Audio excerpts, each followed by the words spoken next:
Hi, in the fourth video, I would like to present what should you do in case you want to add any features or you want to get some kind of support.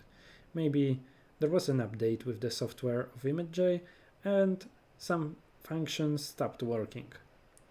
Best is to look for that information into user manual, and here in table of contents you can find this information in subchapter 4.2 adding features or suggestions, and chapter 5 presenting where to get the support and how to deal with error messages.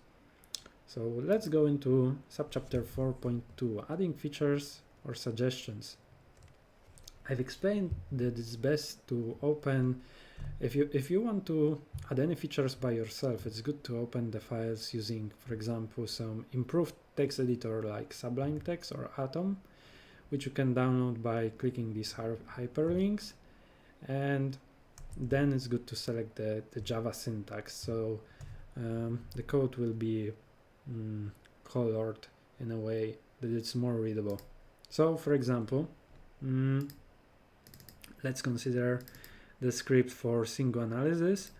If you get this in an IGM format, you can, after installing Sublime Text, just right click on it, open with Sublime Text, and you should have something like that.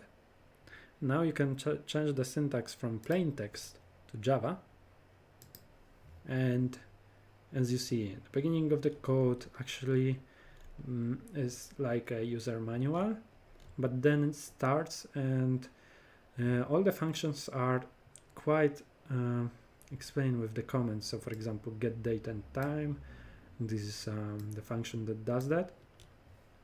For example, get the input file with this simple function, or run the if or else loop, which will check if the selected file is an image with TIF extension, PNG, JPEG, or BMP.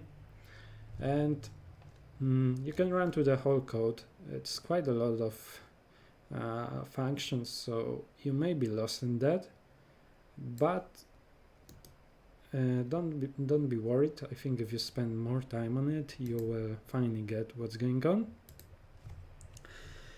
And in other case, if you want to get the support, it's good to check what did I write in chapter 5.2.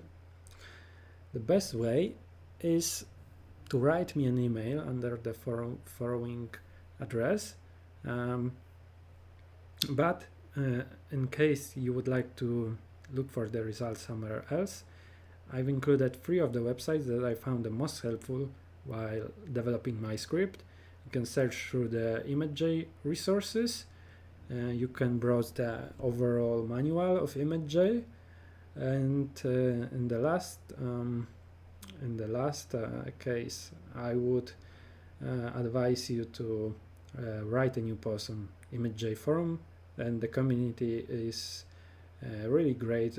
They answer and help to solve your issues very, very quickly. And that's it. Cheers.